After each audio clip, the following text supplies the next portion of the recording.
Tanya. We are back for part two in our session today on homelessness. And I was wanting to start out with talking about with the society we live in. We're in America, obviously, one of the so-called richest nations, in the world. And if we're in such a rich nation, why come we got people living on the street? Why come they're homeless people? And I want to talk about some of the problems and that I believe that contribute to it. And the first thing I want to talk about is wasting food. Yes. And I think that this is a very legitimate, I guess you could say legitimate argument to speak on when it comes to wasting food, and I wanted to share with you experiences that I had back when I was in college. I worked food service. That's how I paid my bills while I was earning my degree. And I remember a certain large-scale corporation that I worked for. I worked in the deli bakery department, and I remember throwing away probably like, 2 cartloads of my body weight a day of food. And I was thinking, I was like, wow, I'm wasting all of this food. Now, providing, yeah, it was out of date by company standards. And I remember asking a manager, I was like, why can't this food be given to people that need it? Why come this is going to a dumpster?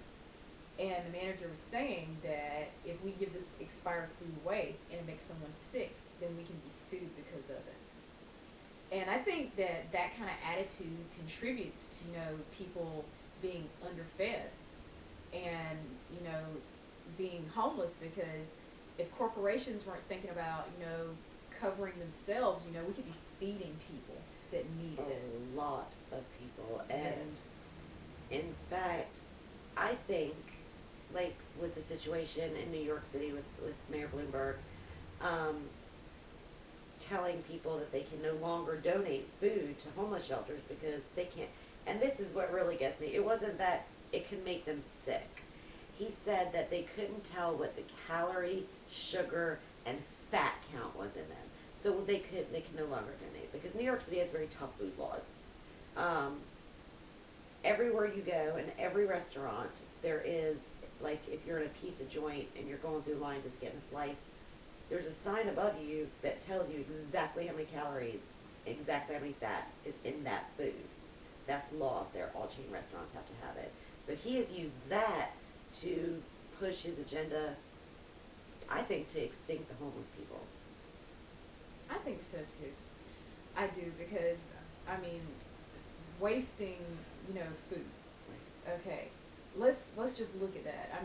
Oh, this food is bad because we don't know its nutritional value. If I haven't had anything to eat in 2 or 3 days, I'm not going to care about the nutritional value within the food. Oh my God! When I was on my own for the first time, living with 2 of my girlfriends, and we had nothing.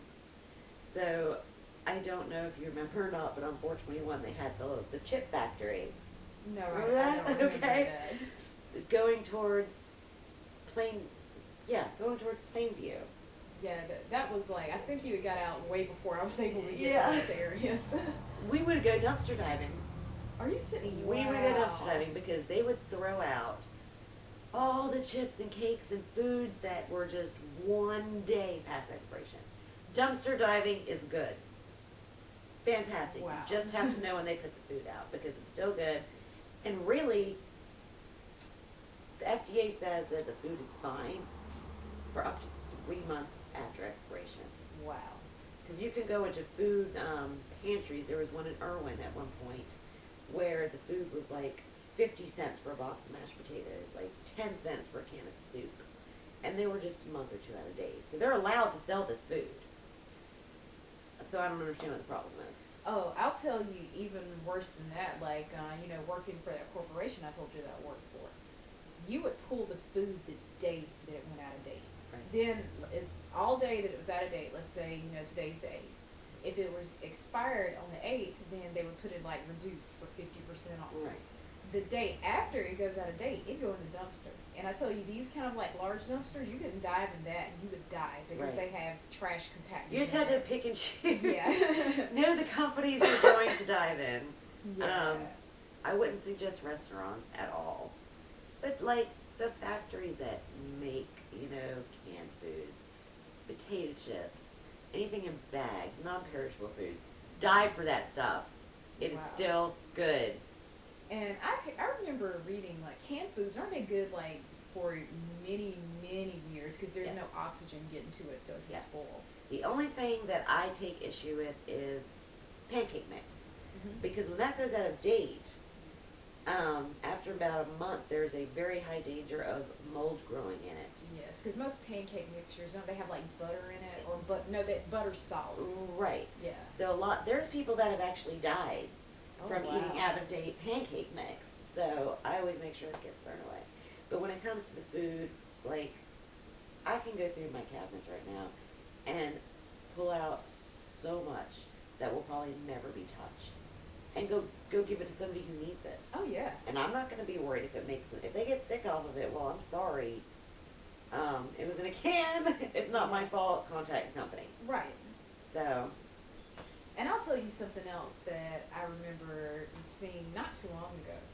America is one of the worst countries for wasting food. And it's because of the demand of the American people. I mean, if we think about how we eat, you know, you don't need a double cheeseburger or better yet, a double quarter pounder for dinner every day. yeah, You don't. And the demand of that is like so high, so much of it is produced that a large percentage of it, like 40% of it, is wasted.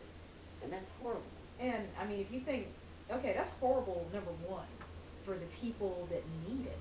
I mean, all these hungry people, I mean, even hungry children.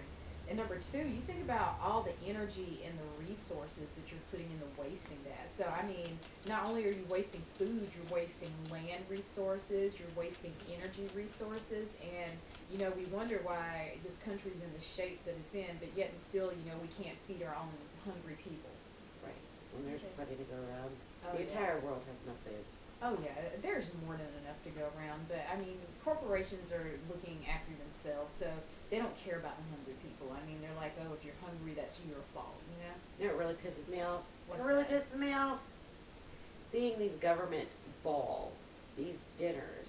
And Oh, I've been yeah. invited, everybody on the Democratic, Democratic listing has been invited to dine with President Obama for a mere chump change check of $5,000 to pay for the crap on your plate that looks like this and this and this, Oh, and yeah. you don't know what to call it, and you're too embarrassed to ask. But they're charging $5,000 for a plate of food. I know. That's crap. I mean, if you think about it, if you're going to charge $5,000, why not let the proceeds go to a homeless shelter? Thank you. Yeah. And the shelters, don't even get me started. Get that next. Okay. Get that next. But I did want to say one thing about Lillington, anybody local that views our channel. There is a volunteer program for children. It's called the Backpack Program, I believe, where volunteers get together on Friday mornings and put together meals, breakfast, lunch, and dinner for each child at school that they know is poverty stricken. And they know that that child will go home and have no food until they get back to school on Monday morning.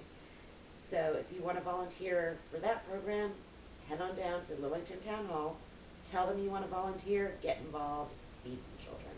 They're hungry, they need it. Okay, awesome. Okay, so that goes again for all of our local friends. Tanya is in the Lillington, North Carolina area, and I'm a little bit further out. I'm actually in the Sampson County, Newton Grove, North Carolina area. But if you are local and you want to get involved,